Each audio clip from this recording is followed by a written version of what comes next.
এবার ছোট পর্দার জনপ্রিয় অভিনেত্রী সাফা কবির, তানজিন তিশা ও টয়ার বিরুদ্ধে মাদক সম্পৃক্ততার প্রমাণ পাওয়া গেল। গত কয়েকদিন ধরে মাদক সম্পৃক্ততাকে ঘিরে অনুসন্ধানে নেমেছে মাদকদ্রব্য নিয়ন্ত্রণ অধিদপ্তর এবং সম্প্রতি তারা এক বিশ্ববিদ্যালয়ের শিক্ষার্থীকে গ্রেপ্তার করেন এবং তাকে জিজ্ঞাসাবাদের সূত্র ধরে তথ্য প্রমাণ সহ এসব তারকার নাম বেরিয়ে এসেছে। বিশেষ করে একটি হোয়াটসঅ্যাপ গ্রুপের মাধ্যমে নিয়মিত মাদকদ্রব্য সংগ্রহ করতেন এই অভিনেত্রীরা।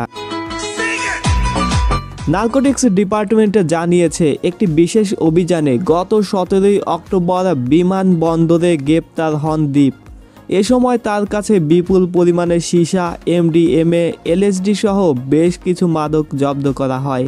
জিজ্ঞাসাবাদে দীপের হোয়াটসঅ্যাপ গ্রুপে সাফা, টয়া, তানজিন তিশা এবং সুনিধি নায়কের নামে সেভ করা নম্বর থেকে নিয়মিত মাদকের অর্ডারের প্রমাণ পাওয়া যায়। নার্কোটিক্স ডিপার্টমেন্ট নম্বরগুলো তদন্ত করে দেখতে পান নম্বরগুলো সাফা কবির, টয়া ও সুনিধি নায়কের নামে রেজিস্টার্ড, তবে তানজিন তিশার নাম্বারটি তার মায়ের নামে রেজিস্ট্রেশন করা রয়েছে। এবং তারা আরও জানান জড়িতদের বিরুদ্ধে খুব দ্রুত আইনানুগ ব্যবস্থা গ্রহণ করা হবে।